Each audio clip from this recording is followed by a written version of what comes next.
నీ పురాణాలపి వెళ్ళి నీళ్ళొంజే.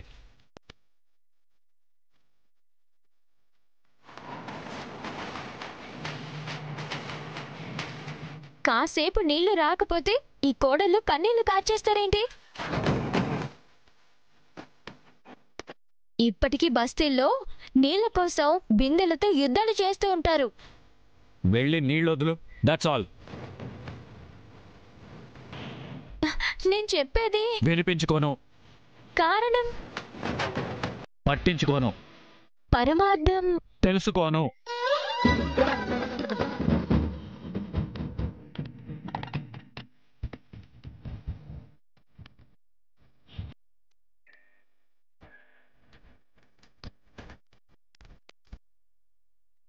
ఇంకా ఇక్కడే నిలబడ్డావేంటి? వెళ్ళు. మంచిది, వెళ్తున్నాను.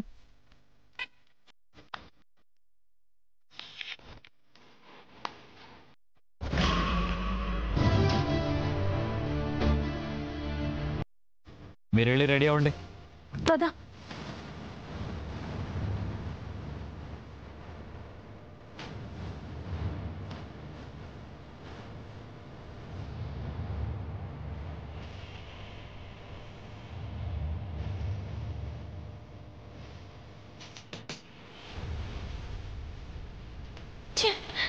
ఈ మనిషి ఎప్పటికీ అర్థం కారు. అవతల బద్రిగాడు అరెస్ట్ చేస్తానంటూ బెదిరిస్తుంటే యువతల దేవయాని ఇంట్లోనే దాక్కుని దాగుడు మూతలు ఆడుతుంటే చెప్పేది వినిపించుకోరే. ఎదుటి మనిషి ఏం చెప్తున్నారో కూడా పట్టించుకోరే. ఆయన ముందు ఎంత పెద్ద సమస్య ఉన్నా పోచుకు పుల్లంత టెన్షన్ పడరు. ఇప్పుడు దేవయానిని బయటికెలా రప్పించాలి? ఆ బద్రి అరెస్ట్ చేయకుండా ఏ జనాల తప్పించాలి?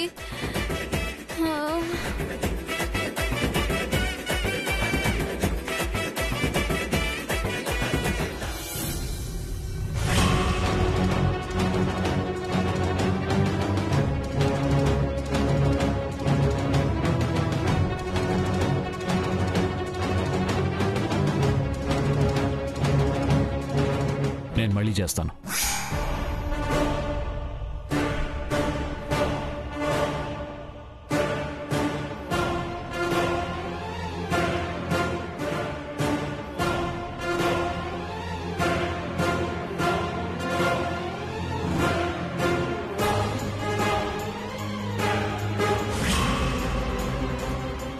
నన్ను క్షమించండి ఏజే.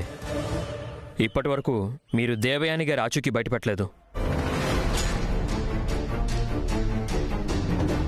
ఆవిడ గాజులు మీ దగ్గర దొరికినా మీరు నోరు విప్పి మీ నిర్ణయం ఏంటో చెప్పడం లేదు.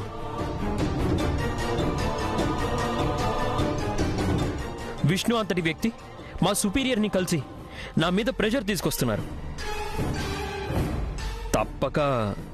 తప్పనిసరి పరిస్థితుల్లో మిమ్మల్ని అరెస్ట్ చేయక తప్పడం లేదు.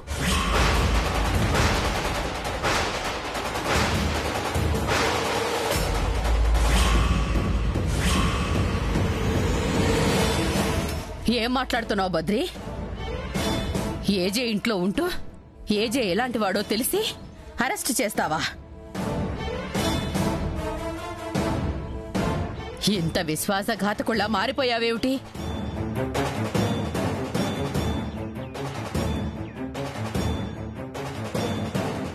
క్షమించండి జయమ్మ. నా కర్తవ్యానికి కట్టుబడి బంధుత్వాన్ని పక్కన పెట్టాల్సి వస్తోంది.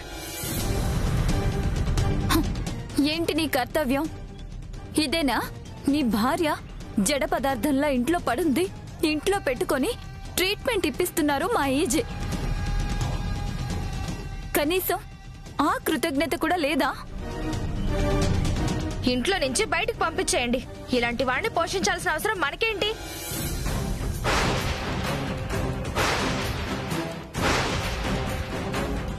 ఉద్యోగ ధర్మం కోసం ఎవరన్ని మాట్లాడినా నేను పడతాను. కానీ దయచేసి నా డ్యూటీకి అడ్డు రాకండి. పాపం బద్రి తప్పే ఉంది.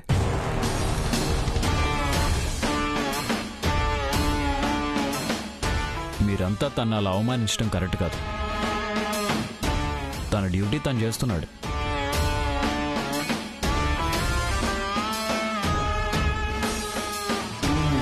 కర్తవ్యం కోసం బంధుత్వాన్ని వదులుకోవడానికి సిద్ధపడ్డాడంటే ఇతని పై ఆఫీసర్స్ మెడలో మెడల్ వేసి అవార్డో రివార్డో చేతిలో పెట్టాలి. అందుకోసం వస్తున్నారు ఏసీపీ సుష్మిత గారు.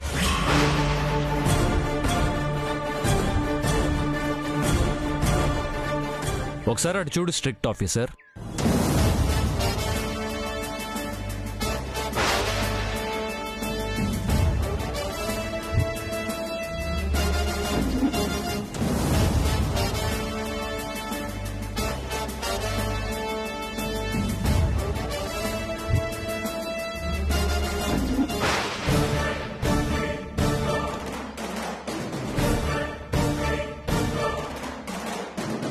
మీరెంత లోపలికొచ్చారేంటి? ఏం జరుగుతోంది? నన్ను అరెస్ట్ చేయడానికి వచ్చారు సుష్మిత గారు. వాట్? దేవయాని మిస్సింగ్ కేసు గురించేనా? Yes ma'am. ఈ కేసులో నువ్వు ఇన్వెస్టిగేషన్ పూర్తి చేసావా? చేశాను మేడం. ఒకరోజు టైం కూడా ఇచ్చాను. దేవయాని ఆచూకీ చెప్పకపోతే అరెస్ట్ చేయాల్సి ఉంటుందని కూడా చెప్పాను. అసలు దేవయాని ఈ ఇంట్లోనే మిస్ అయి ఉంటుందని ఏంటి నమ్మకం? బయటికి వెళ్ళినప్పుడు ఏదైనా జరుగుండొచ్చు కదా. దేవయాని చేతిగాజులు దొరికాయి మేడం. దేవయాని ఈ ఇంట్లో స్టే చేసినప్పుడు ఆమె చేతి గాజు ఈ ఇంట్లో దొరకడంలో వింతేముంది? నువ్వు ప్రాపర్గా ఇన్వెస్టిగేషన్ చేయకుండా గాజులు బొట్టు బిల్లలు అంటూ సొసైటీలో పేరున్న పెద్ద మనిషిని ఎలా అరెస్ట్ చేస్తావు?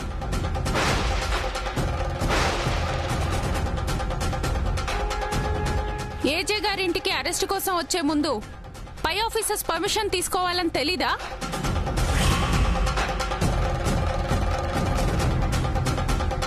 నీ అంతటా నువ్వు సొంత నిర్ణయాలు తీసేసుకుంటావా? ముందు వాళ్ళని బయటకు పంపించు. వెళ్ళండి.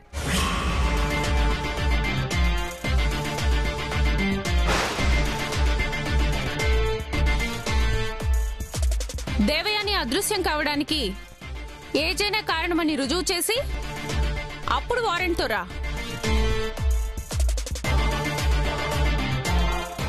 అసలు దేవయాని అదృశ్యం అయితేనే కదా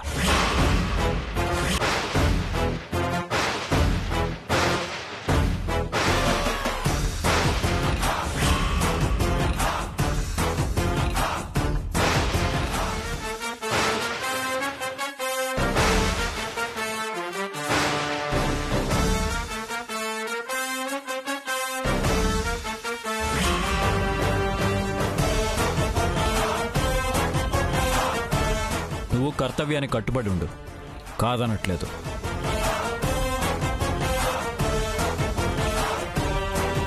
కాకమ్మ కథలు చెప్పి అరెస్ట్ చేస్తానని రాకు.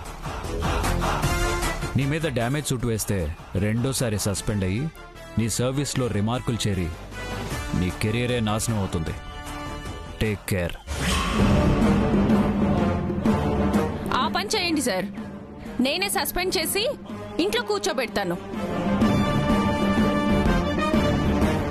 దేవయాని ఇంకాసేపట్లో వస్తుందట. కళ్ళారా చూసి స్టేట్మెంట్ తీసుకుని అప్పుడొచ్చిన ఆఫీస్లో కలు.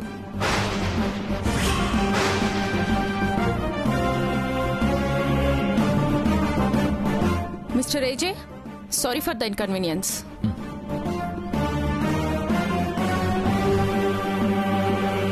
మిస్టర్ బద్రి, ఏజే గారికి సారీ చెప్పు.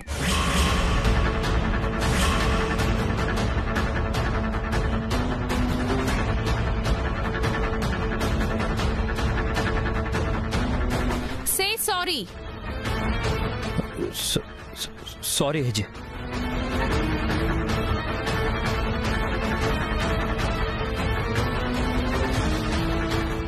Good.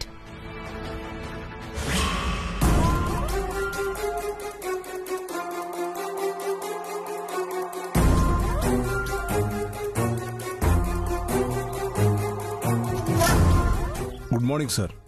Good morning.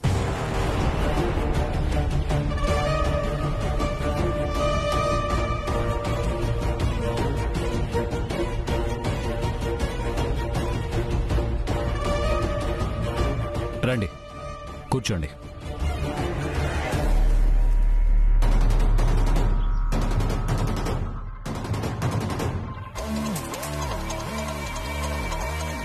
వీళ్ళంతా ఎవరు నాన్నా? దేవయాని కొన్న ప్రాపర్టీకి రిజిస్ట్రేషన్ ఇక్కడే పెట్టుకున్నారు జయమా.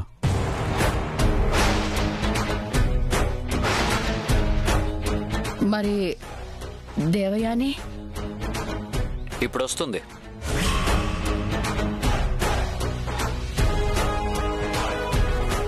బాను, పైన దేవయాని ఉంటుంది, వెళ్ళి తీసుకురా.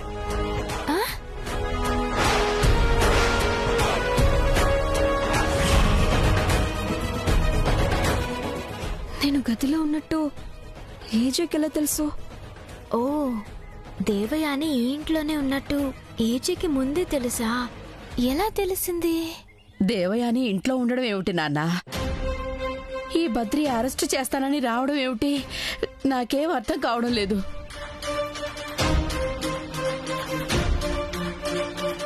ఇంట్లోనే ఉంటే ఇంత జరుగుతున్నా ఎందుకు బయటికి రాలేదేజీ?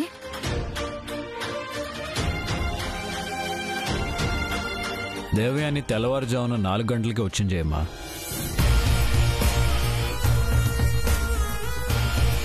నేనే డోర్ తీశాను. ఏదో అర్జెంట్ పని మీద హైదరాబాద్ వెళ్లాల్సి వచ్చిందంట. ఆ టైంలో అందరినీ లేపి చెప్పటం ఎందుకని చెప్పలేదు.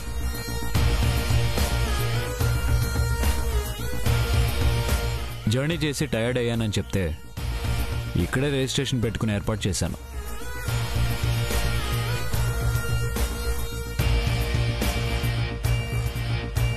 Thank God. ఏజేకి ఎలా తెలిసినా ఇలా నన్ను సేవ్ చేస్తాడనుకోలేదు. 50 కోట్ల ప్రాపర్టీ పోగొట్టుకోవటం ఎవరికి మాత్రం ఇష్టం ఉంటుంది? అందుకే దేవయాని టైంకి వచ్చేస్తుంది అని చెప్పాను.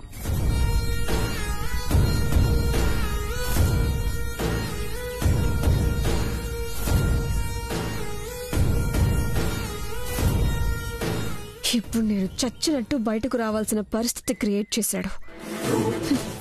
నేను ఇంత పెద్ద ప్లాన్ చేస్తే ఏజీ ఎంత సింపుల్ గా నన్ను రప్పిస్తున్నాడు. వెళ్ళి తీసుకురా బాను.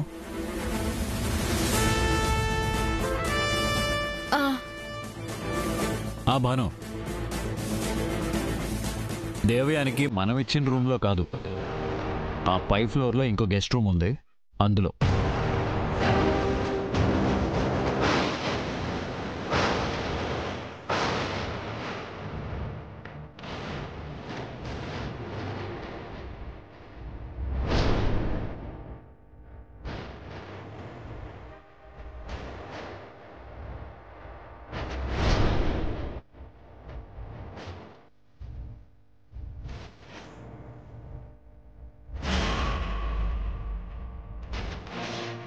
ఏజే, నువ్వు చాలా తెలివిగా నా ప్లాన్ తిప్పికొట్టి నన్ను బయటికి రప్పిస్తున్నావు కదూ.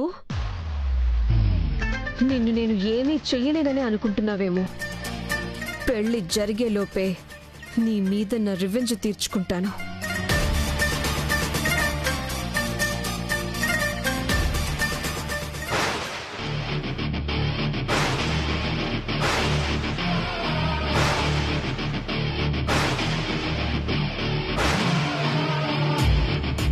ఏజే గారు, ఒకసారి మీరు కూడా చెక్ చేయండి.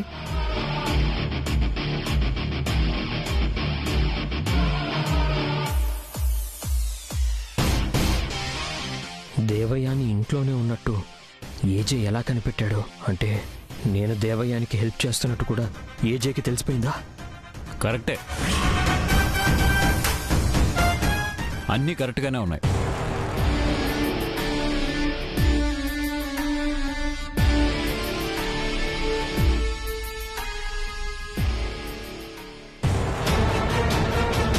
అదిగో దేవయాని వస్తుంది.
ఏజే చెప్పే ఉంటాడు.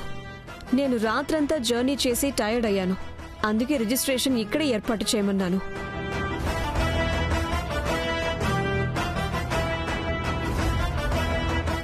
ఈ ఇంట్లో ఉన్నవాళ్ళు ఎక్కడికైనా వెళితే చెప్పి వెళ్ళడం నేర్చుకోండి. అనవసరంగా మాకు చెడ్డ పేరు తేకండి. కనీసం ఫోన్ చేసి చెప్పాలన్న ఆలోచన కూడా రాలేదంటే వింతగా ఉంది. మనం చేస్తే మాత్రం దొరికిందా? స్విచ్ ఆఫ్ చేసుకుని కూర్చుంది. కనీసం ఇప్పుడైనా వచ్చింది.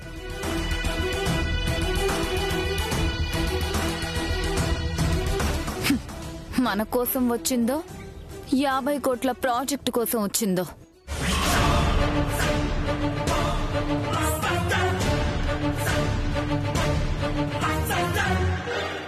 సంతకాలు చేయనివ్వండి. పాపం అసలే అలసిపోయింది.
బాను,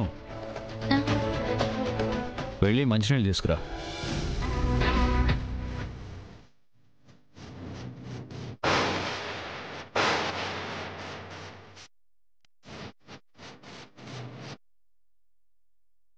నీ ప్లాన్ నీకే తిప్పికొట్టాను, చూసావా?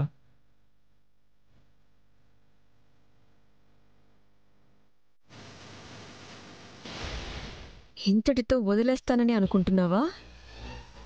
నాకు చాలా ఉత్సాహంగా ఉంది. నువ్వు ఇంకో 100 ప్లాన్లు వేయి, వాటిని కూడా తిప్పికొట్టే ఓపిక నాకుంది.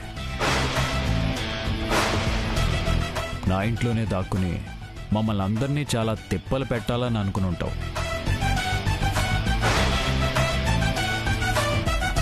కానీ నువ్వు బయటికి రాకుండా ఉండలేని పరిస్థితి క్రియేట్ చేశాను.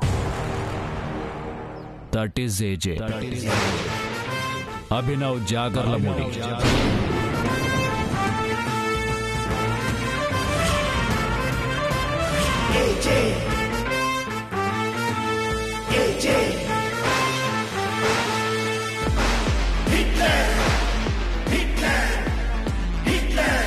ఇదిగోండి. నాకు కాదు, దేవయాని నాలుగు తడారిపోయింది, తనకివ్వు.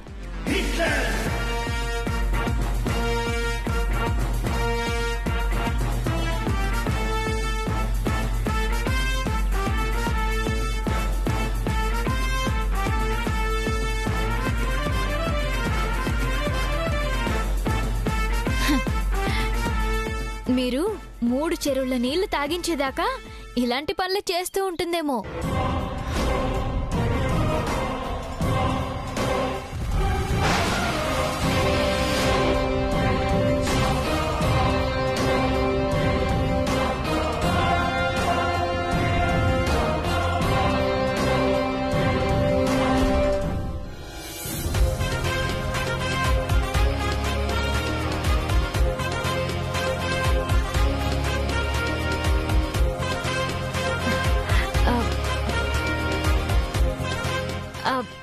ఏమండి, దేవయాని ఇంట్లోనే ఉందని నాకు తెలుసు. మీకెలా తెలుసు? తర్వాత చెప్తాను, నువ్వు వెళ్ళి పెళ్లి పనులు చూసుకో.